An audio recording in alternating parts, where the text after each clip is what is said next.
people are saying, like, when are you going to have a pro-Israel person on the show? Yeah.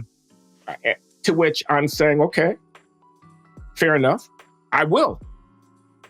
But don't ask me for a loyalty test here. Don't make me have to choose a side about something that's complicated. My willingness to talk to somebody is now a black mark on me. It has to be countered by talking to somebody else in order to prove to you that I'm on your side. That's what this is about? I object. This was not on our agenda, and don't answer if you don't want to. The war in Gaza is creating a lot of consternation on college campuses around the country, including Columbia, right there in New York City, with a heavily Jewish population and, home of the late, great Edward Said, amongst others, and, a focal point. Similar, although perhaps not as intense here at Brown. We're both college professors. What do you think our responsibility is in our respective positions of teacher and researchers and in loco parentis to a certain degree with the young charges that we have? How are you viewing it? What's going on at Columbia, and how are you processing it? What's going on is not that different from what's going on, I suspect, at Brown and other campuses across the country. There are divisions. There are people with very, very strong feelings on all sides of this issue, and other people who just want to find out really where they should stand, how they should think about it. And our responsibility, I feel, is to create an environment that in which constructive dialogue can occur, where people can learn, listen, and possibly think about whether they want to modify, adjust their positions. And that hasn't really happened. Then the environment is much more acrimonious, too acrimonious to allow for that. I've heard that things along those lines have been happening at Dartmouth, partly through sort of conversations and collaborations between heads of Jewish studies and Middle Eastern studies departments there. That's the kind of thing I think we should be facilitating, that kind of dialogue. And, we are not finding it on campus, but we are finding it in unusual places. You've been on the Comedy Cellar podcast with Noam Dorman, and he has strong feelings on this issue. My understanding is that he's a Zionist, pro-Israel, but he has had Norman Finkelstein on with Eli Lake on exactly the same episode, just having at it with each other. I saw it. That was fascinating to me. That's the kind of thing. You ask, what's our responsibility?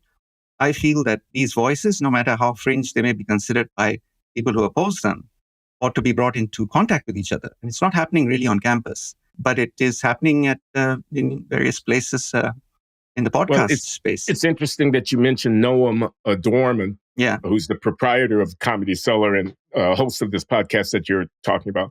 He's a good friend of mine. I've done shows from the Comedy Cellar on a couple of occasions. Noam and I have gotten to know each other, and I'll tell you a story. Yeah. And you're right. He does have a strong pro-Israel position on the conflict. But he is open and he is very much driven by facts and by argument and, is willing to talk with people about it.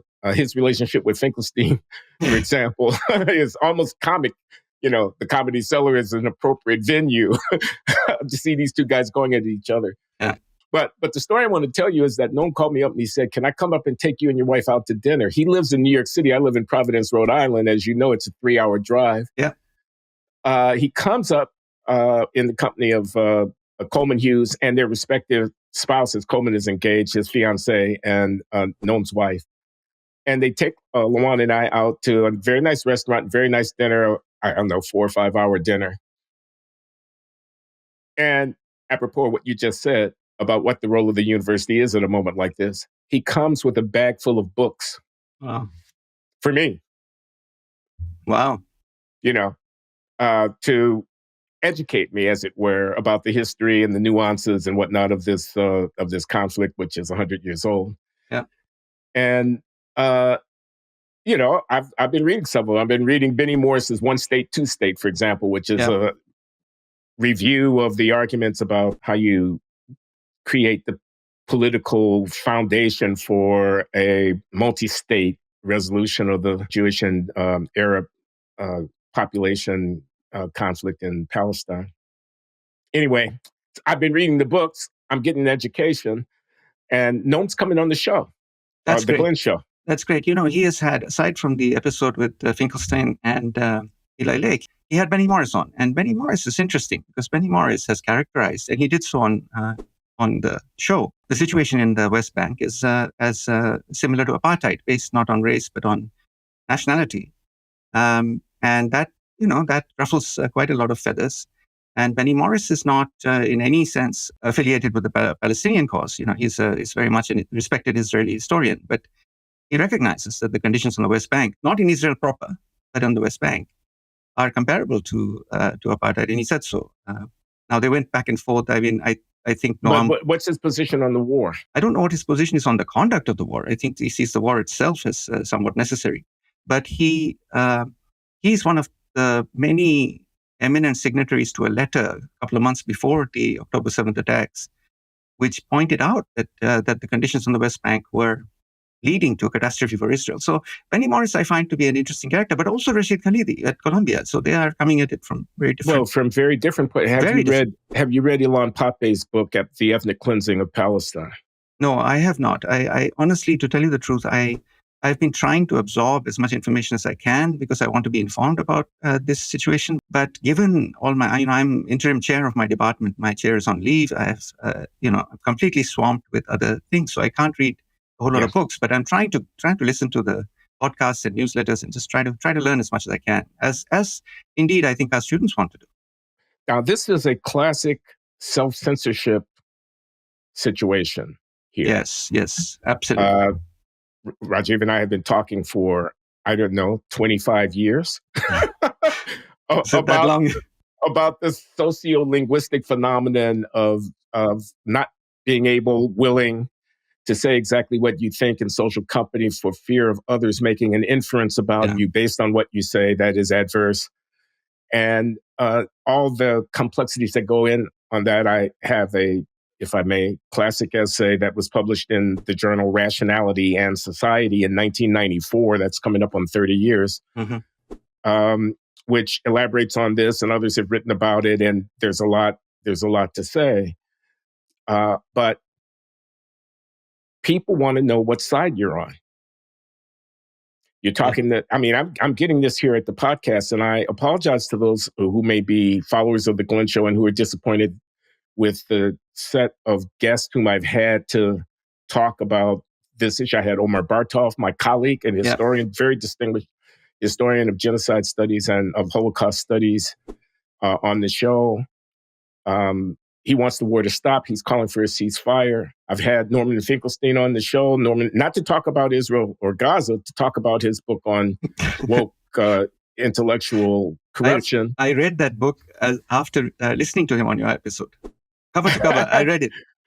But he's a fierce critic of Zionism. That is, Norman Finkelstein is. I've had John Mearsheimer on the show, the student of international affairs at the University of Chicago, political scientist who's written a book with Stephen Walt called The Israel Lobby. Okay. Yeah. Not to talk about Israel, to talk frankly, about Ukraine. That's what he mostly talked about when I had him on the show. But people know that he's this guy. He has this, mark on him in the minds of certain people because of the book that criticized the Israel Lobby. Yeah. On the show. And then people are saying, like, when are you going to have a pro-Israel person on the show? Yeah.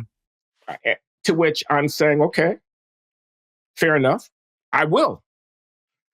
But don't ask me for a loyalty test here. Don't make me have to choose a side about something that's complicated, where in effect, what you're saying is, who are you? My willingness to talk to somebody is now a black mark on me. It has to be countered by talking to somebody else in order to prove to you that I'm on your side. That's what this is about. I object. Yeah, lots to process there, Glenn. I going back to your paper, the self-censorship paper, that I think it's one of the best papers written by an economist. I don't call it an economics paper. It's too broad for that. It's just, it just spans, huge space. It's beautifully written, as is your memoir, which we can also talk about if you like. But, well, let's do. But on self-censorship, that is exactly right. There are many, many ideas in that paper. Some have been developed by theorists like Banerjee and Somanathan and Stephen Morris. Stephen Morris, yeah. But there are other ideas in that paper that have not been developed. And one of the most important ideas is the idea of the ad hominem inference, And you said that it is something that is disparaged or looked down upon, but it's completely rational. So when people speak, when people say something, the inference that people draw about their character and values is not necessarily related to the literal content of what they're saying. It is related to who else would say that kind of a thing. What kind of character? That's a key part of that paper. Now, the fear of being judged, the fear of having one's values and character brought into question causes self-censorship. And this is very much related to what's going on campus right now, which is the topic that we started off with.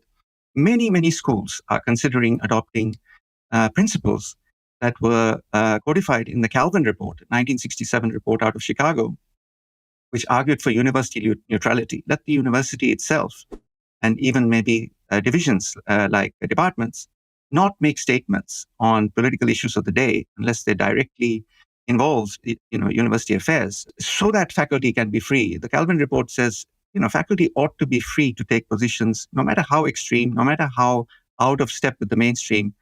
But in order for them to be free to do so, the university itself cannot take any positions. And this has been adopted by Williams College, for example. Many others have debated adopting something similar. Although at this time, it seems that the accusation is made that it's being adopted opportunistically. You don't want to make a statement on the Middle East right now, so you adopt these principles, and maybe in a year or two, you'll go back to the old ways of doing things. And then the other thing that colleges are thinking about adopting is the Chicago Principles. I think this is 1994, another document out of Chicago, which was basically about free expression on campus. And the most important component of that, in my opinion, is a condemnation of the heckler's veto. That if somebody's invited onto campus, no matter how offensive their speech may be to some segments of the population, those who would like to listen to them ought to be allowed to do so without interference. You can protest, in various ways that don't disrupt the event. And Columbia adopted Chicago Principles a few years ago. Barnard is debating doing so now. But my position on these two things, I think they're admirable, frankly. I think we should adopt them, but they won't do anything. And the reason I don't think the effect will be negligible. And the reason I think it will be negligible is precisely because of the self-censorship incentives that are in place. You can have the adoption of principles that aim to foster dialogue, aim to reduce the pressure to self-censor, but it's not going to happen. It's not going to happen unless people genuinely feel that they won't be judged, they won't be punished for views that are out of step with the majority opinion on campus. And that's going to take something more than just adopting Calvin or adopting Chicago. I think a couple of things. I think of Tom Schelling, the great economist Tom Schelling, my friend. He passed away in 2016. Yeah. And the problem is self-binding strategy. So, there's the problem of self-command. How do I tying yourself to the mast as Ulysses does, so that when the vessel sails past the sirens, he can hear the call, but not be free to respond to it. And I think there's something, whatever the merits of the principles in terms of the internal structure of the university, there's something to be said for a university announcing in advance. And your point about, is this a strategic move on their part? They're saying it now because they don't want to answer the question, but having laid that down as a predicate, we don't talk about this, relieves them of the need to respond to someone who says, what's your position? What's your position? And I think that would be a good thing as a general rule. I agree. In fact, I've stated this in my newsletter that you can't go back on it. You might be tempted to do it opportunistically, but there is a commitment there. You would look ridiculous if 2 years from now you said, okay, we are now no longer abiding by these principles. So, absolutely right. Making a public statement is self-reinforcing to some degree. My point was not so much that we shouldn't do it. I'm saying it won't make much of a difference precisely because it doesn't really address the issue of self-censorship, because the ad hominem inference remains in place. People are going to judge characters and values based on speech exactly as they were previously. Just committing the university to neutrality, abstaining from making statements about the events of the day, doesn't change what people feel about the events of the day. and how they judge their peers when they make statements about the events of the day. Those things remain in place. Where, in your view, is this most injurious to the quality of public discourse, this fear of the ad hominem inference and this climate of self-censorship? What's at stake? Yeah. Oh, what's at stake is everything. I mean, what's at stake is knowledge. You brought this out in your paper. In fact, if we don't debate these things openly and honestly, the distribution of opinion is concealed. The distribution of expressed opinion starts to vary from the distribution of held opinion. Would you be prepared to say, in the context of the war in Israel, Gaza, that the U.S. policy is not as effective as it would be if we didn't have the constraints on our discourse? And yes, so those are the stakes. Yes, those are the stakes. The stakes are measured in thousands of lives and in guns and butter and economic and social stakes. How do I avoid then the thought that maybe the U.S. is unquestioned, we have your back no matter what position, is not in the interest of the country, but can't be altered because the discourse about the question is hemmed in all kinds of ways along the lines that you're gesturing at here? Yes, exactly. And that's exactly right. And if you think about a companion paper to yours, when I teach your paper, I teach also Elizabeth Noel Neumann's paper on the spiral of silence. I know that paper. I know the book. Yeah, and the dam can break, right? Because you get this variance between expressed opinion and held opinion. At some point, people suddenly start to change. You've had you've had very dramatic changes in opinion, for example, about same-sex marriage, and so it could happen. And it happened very quickly. This is also Timur Karen. Private truths, public lies. Oh, absolutely. I have a paper, a little talk that I've been giving recently called "Naked Emperor Equilibria Can Be Unstable." And it's exactly this point. It's a naked emperor equilibrium. If the emperor is naked, but no one will say so because no one wants to be thought to be the person who speaks out of turn about the emperor. Yeah. And that's not stable because as soon as a few people break the taboo, then everybody starts to know that other people know that the naked emperor is a fraud. That's and the right. whole thing collapses. That's right. The way I would put it is that it has, I wouldn't say it's unstable, but it has a small basin of attraction. A few perturbations can get you out of the basin of attraction, and then you're zooming off somewhere totally different. I accept that as a refinement of my argument. Okay.